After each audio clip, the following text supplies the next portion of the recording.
Beef stew ഇത്രയും രുചിയായി നിങ്ങൾ ഇതുവരെ കഴിച്ചിട്ടുണ്ടോ? ഇന്ന് നമ്മൾ തയ്യാറാക്കാൻ പോകുന്നത് നല്ല ക്രീമിയും സൂപ്പർ ടേസ്റ്റുമായ ബീഫ് സ്റ്റൂവിൻ്റെ റെസിപ്പിയാണ്. നിങ്ങൾ ഇതുവരെ ഇങ്ങനെയൊന്നും ഉണ്ടാക്കിയിട്ടില്ലെങ്കിൽ തീർച്ചയായും ഒന്ന് ഉണ്ടാക്കി നോക്കണേ. അതിനായി നമ്മൾ ഇവിടെ എടുത്തിരിക്കുന്നത് 250 ഗ്രാം ബീഫാണ്. 1 കിലോ ബീഫ് വാങ്ങിയിട്ട് നമ്മൾ കുറച്ച് മാറ്റി വെച്ചതാണ്. ബീഫ് കുറച്ച് നല്ലവണ്ണം വെള്ളം ഒഴിച്ച് നന്നായി വേവിച്ചെടുക്കണേ. ആവശ്യത്തിന് ഉപ്പും കൂടി ചേർത്ത് കുക്കറിലിട്ട് നല്ലവണ്ണം വേവിച്ചെടുക്കണം. ഒരു പ്രാവശ്യം നിങ്ങൾ ഇങ്ങനെ ഉണ്ടാക്കിയാൽ പിന്നെ ബീഫ് കിട്ടുമ്പോഴൊക്കെ നിങ്ങൾ എന്തായാലും കുറച്ച് ബീഫ് മാറ്റി വെച്ച് ഇങ്ങനെ ഉണ്ടാക്കാൻ നോക്കും. അത്രയ്ക്ക് ടേസ്റ്റിയാണ്. കുട്ടികൾക്കെല്ലാം നല്ലവണ്ണം ഇഷ്ടപ്പെടും. കൂടുതലും എരിവോ മറ്റൊന്നും ഇല്ലാത്തതുകൊണ്ട് തന്നെ നല്ല ടേസ്റ്റിയാണ് കഴിക്കാൻ. ഇത് ബ്രെഡിൻ്റെയും ചപ്പാത്തിയുടെയും കൂടെ കഴിക്കാൻ നല്ല രുചിയാണ്. അങ്ങനെ കുക്കറിൽ നമ്മൾ ബീഫൊക്കെ ഇട്ട് നന്നായി വെന്ത് വരട്ടെ. അപ്പോഴേക്കും നമുക്ക് ആവശ്യത്തിനുള്ള ഉള്ളി അരിഞ്ഞെടുക്കാം. 2 ഉള്ളിയാണ് എടുത്തിട്ടുള്ളത്. ഉള്ളി തീരെ കനം കുറച്ചൊന്നും അരിയേണ്ട ആവശ്യമൊന്നുമില്ല. ബീഫിന് എന്തായാലും നല്ല വേവുള്ളതല്ലേ. പിന്നെ വേണ്ടത് 2 ചെറിയ ഉരുളക്കിഴങ്ങാണ്. പിന്നെ ഒരു ചെറിയ ക്യാരറ്റും. അധിക സാധനങ്ങളൊന്നും നമ്മളെ ഈ സ്റ്റൂവിന് വേണ്ട. വളരെ സിമ്പിളായിട്ട് ഉണ്ടാക്കാൻ പറ്റുന്നതും എന്നാൽ വളരെ ടേസ്റ്റുമായ ഒരു അടിപൊളി റെസിപ്പിയാണിത്. നമുക്ക് എല്ലാ ഭക്ഷണവും കഴിക്കാൻ ആഗ്രഹം ഉണ്ടാവും. എല്ലാ ഭക്ഷണവും കഴിക്കുകയും ചെയ്യണം. പക്ഷെ കൂടുതൽ കഴിക്കേണ്ടതേ ഉള്ളൂ. എല്ലാം കുറേശ്ശായിട്ട് കഴിക്കുന്നത് കൊണ്ട് ഒരു കുഴപ്പവും വരാൻ പോകുന്നില്ല. അങ്ങനെ ഉള്ളിയും അരിഞ്ഞു വെച്ചു. ആവശ്യത്തിനുള്ള ഉരുളക്കിഴങ്ങും അരിഞ്ഞു വെച്ചിട്ടുണ്ട്. പിന്നെ ക്യാരറ്റാണ് വേണ്ടത്. അത് ഒന്ന് മതി. ഇങ്ങനെയൊക്കെ ഉണ്ടാക്കിയാൽ കുട്ടികൾക്കൊക്കെ സ്കൂളിലെല്ലാം കൊണ്ടുപോകാൻ പറ്റും. പിന്നെ തലേന്നേ ഇത് ഉണ്ടാക്കി വെച്ചാൽ രാവിലെ തന്നെ നമുക്ക് തിരക്കിട്ടിട്ടൊന്നും ചെയ്യേണ്ട ആവശ്യമില്ല. പിന്നെ എല്ലാം അരിഞ്ഞ് നമ്മളൊരു പാത്രം വെച്ച് അതിലേക്ക് വെളിച്ചെണ്ണയാണ് ചേർത്ത് കൊടുത്തത്. വെളിച്ചെണ്ണയാണ് നല്ലത് ഇതിന്. ഓയിലിനെക്കാട്ടിയും ടേസ്റ്റ് ഇതാ വെളിച്ചെണ്ണയാണ്.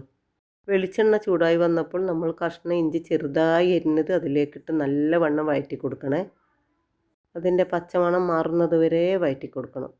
നമ്മളെ കുക്കറിൽ വെച്ച ബീഫൊക്കെ നന്നായി വെന്ത് വന്നിട്ടുണ്ട്. പിന്നെ ചേർത്ത് കൊടുത്തത് 2 കഷ്ണം കറുവാപ്പട്ടയാണ്. കൂടുതലൊന്നും വേണ്ട, 2 പീസ് മതി. പിന്നെ ഒരു 3 ഗ്രാമ്പു. അത് നല്ലവണ്ണം മൂത്ത് വന്നാൽ നമുക്ക് ചേർക്കേണ്ടത് വെളുത്തുള്ളിയാണ്.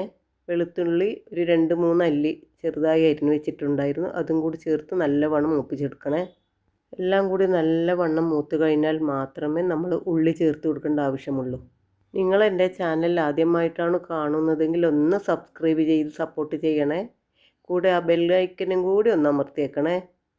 അങ്ങനെ എല്ലാം മൂത്ത് വന്നപ്പോൾ നമ്മൾ ഉള്ളി കൂടി ചേർത്ത് കൊടുത്ത് നല്ലവണ്ണം വഴറ്റിയെടുക്കണേ. ആവശ്യത്തിന് ഉപ്പും കൂടി ചേർത്തിട്ടുണ്ടായിരുന്നു. ഇതിന് പെപ്പർ പൗഡറോ ഗരം മസാല പൊടിയോ ഒന്നും ആവശ്യമൊന്നുമില്ല.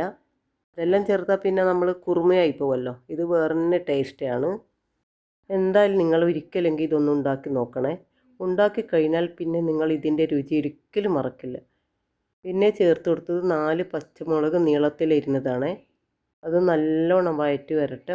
എല്ലാം കൂടി നമുക്ക് ചെറിയ തീയിൽ ഒരു 5 മിനിറ്റ് മൂടി വെച്ച് വേവിച്ചെടുക്കാം. ഒരു 5 മിനിറ്റ് കഴിഞ്ഞപ്പോൾ ഇത് ഈ പരുവത്തിലാണുള്ളത്. പിന്നെ നമുക്ക് വേവിച്ചെടുത്ത ബീഫാണ് അതിലേക്ക് ചേർത്ത് കൊടുക്കുന്നത്. കണ്ടോ, വളരെ കുറച്ചേ ബീഫുള്ളൂ. അതും ചേർത്ത് പിന്നെ നമുക്ക് ഇതിലേക്ക് ചേർക്കേണ്ടത് ഉരുളക്കിഴങ്ങും ക്യാരറ്റുമാണ്. നിങ്ങൾക്ക് എൻ്റെ ഈ വീഡിയോ കണ്ട് ഇഷ്ടപ്പെട്ടെങ്കിൽ ഒന്ന് ലൈക്കും കമൻറ്റും എല്ലാം ചെയ്യാൻ മറക്കരുതേ. അങ്ങനെ എല്ലാം ഒന്ന് മിക്സ് ചെയ്ത് അതിലേക്ക് ക്യാരറ്റും ചേർത്ത് പിന്നെ ഉരുളക്കിഴങ്ങും ചേർത്ത് എല്ലാം കൂടി നല്ലവണ്ണം വേവിച്ചെടുക്കണം. നമ്മളിതിന് ചേർക്കാനായി തേങ്ങാപ്പാൽ എടുത്ത് വെച്ചിട്ടുണ്ടായിരുന്നു. 1-ാം പാലുമുണ്ട്, 2-ാം പാലുമുണ്ട്. ഇതൊക്കെ എല്ലാം നല്ലവണ്ണം വഴറ്റി വന്നാൽ നമ്മൾ 2-ാം പാല് കൂടി ചേർത്ത് കൊടുത്ത് ആവശ്യത്തിന് കറിവേപ്പിലയും ചേർത്ത് ആവശ്യത്തിന് ഉപ്പും ചേർത്ത് ആ പാലൊഴിച്ച് ഒന്നുകൂടി വേവിച്ചെടുക്കണേ. ഉരുളക്കിഴങ്ങും ക്യാരറ്റും ബീഫും ഉള്ളിയും എല്ലാം ആ 2-ാം പാലിൽ നല്ലവണ്ണം വേവിച്ചെടുക്കണം. ആ പാല് കുറുകി വരുമ്പോഴേക്കും എല്ലാം നല്ലവണ്ണം വെന്തിട്ടുണ്ടാവും. നല്ല ഉരുളക്കിഴങ്ങ് എടുക്കാൻ ശ്രമിക്കണേ. ഇതാണ് 2-ാം പാലാണ് ഒഴിച്ചു കൊടുത്തത്. പിന്നെ നിങ്ങൾക്ക് വേണമെങ്കിൽ കുറച്ച് മഞ്ഞൾപ്പൊടി ഇടാം.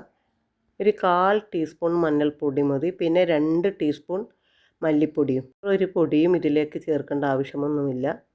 അങ്ങനെ മഞ്ഞൾപ്പൊടിയും മല്ലിപ്പൊടിയും എല്ലാം ചേർത്ത് നമുക്ക് 2-ാം പാലിൽ ഒന്നെല്ലാം കൂടി നല്ലവണ്ണം മിക്സ് ചെയ്ത് മൂടി വെച്ച് വേവിച്ചെടുക്കാം. പാല് വറ്റുന്നത് വരെ വേവിച്ചെടുക്കാം. അപ്പോഴേക്കും ഉരുളക്കിഴങ്ങിൻ്റെയും ക്യാരറ്റും എല്ലാം കറക്റ്റ് അളവിൽ വെന്ത് കിട്ടും.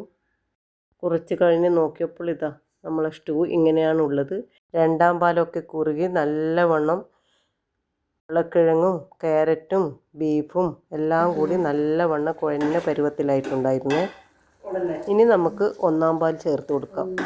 നിങ്ങൾക്ക് ഗ്രേവി നല്ലവണ്ണം വേണമെങ്കിൽ ഒന്നാം പാൽ, അതായത് ഒന്നാം തേങ്ങാപ്പാൽ ഒഴിച്ചു കൊടുക്കുമ്പോൾ ആ തേങ്ങാപ്പാലിലേക്ക് 1 സ്പൂൺ കോൺഫ്ലോറോ അല്ല അരിപ്പൊടിയോ എന്തെങ്കിലും ഒന്ന് ചേർത്ത് നല്ല കട്ടിയാക്കിയിട്ട് ഒഴിച്ചു കൊടുത്താൽ മതി. എന്നാൽ ഗ്രേവി നല്ല കുറുകിയതായിരിക്കും. ടേസ്റ്റിന് ഒരു കുറവും ഉണ്ടാവില്ല. നല്ല ടേസ്റ്റായിരിക്കും. കൂടുതൽ അരിപ്പൊടിയോ കോൺഫ്ലോറോ ആകാൻ പാടില്ലേ. ഗ്രേവി ഒന്ന് കുറുകിയെടുക്കാൻ മാത്രം ചേർത്ത് കൊടുത്താൽ മതി. അങ്ങനെ ഒന്നാം പാൽ കൂടി ചേർത്ത് നമ്മൾ വീണ്ടും മൂടി വെച്ച് നന്നായി വേവിച്ചെടുക്കണേ. വേവിച്ചെടുക്കലല്ല, കുറുക്കിയെടുക്കുക. അങ്ങനെ എല്ലാം നല്ലവണ്ണം കുറുകി വന്നിട്ടുണ്ട്. അതിലേക്ക് വീണ്ടും കുറച്ച് കറിവേപ്പില കൂടി ചേർത്ത് കൊടുത്ത് പിന്നെ പച്ച വെളിച്ചെണ്ണ കാച്ചി ഒഴിക്കുകയൊന്നും ചെയ്യേണ്ട. പച്ച വെളിച്ചെണ്ണ 1-2 സ്പൂണ് കൂടി അതിലേക്ക് ചേർത്ത് കൊടുത്താൽ മതി.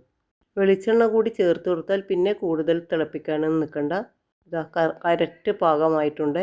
ഇനി ചൂടൊക്കെ ആറുമ്പോഴേക്കും നല്ല ഗ്രേവി കുറുകിയിട്ടുണ്ടാവും. അങ്ങനെ നമ്മളെ സൂപ്പർ ഗ്രേവിയോട് കൂടിയുള്ള ബീഫ് സ്റ്റൂ ഇവിടെ റെഡി ആയിട്ടുണ്ട്. ഇത് ചൂടോടെയും കഴിക്കാം, ആറിയിട്ടും കഴിക്കാം. ഇന്നത്തെ നമ്മളെ റെസിപ്പി എങ്ങനെയുണ്ട്? സൂപ്പറായിട്ടില്ലേ? എന്തായാലും നിങ്ങൾ ഒരു പ്രാവശ്യമെങ്കിലും ഇതൊന്ന് ഉണ്ടാക്കിയിട്ട് എനിക്ക് കമൻറ്റ് ചെയ്യണേ. ഉണ്ടാക്കി നോക്കിയിട്ട് മാത്രം കമൻറ്റ് ചെയ്താൽ മതി. നല്ലതായാലും മോശമായാലും കമൻറ്റിലൂടെ എന്നെ അറിയിക്കണേ. നമ്മൾ ഇന്നത്തെ വീഡിയോ ഇത്രയേ ഉള്ളൂ. നാളെ മറ്റൊരു നല്ലൊരു റെസിപ്പിയുടെ വീഡിയോയുമായി വീണ്ടും വരുന്നത് വരെ തൽക്കാലം നമ്മൾ പോകുന്നേ. Tata, bye bye.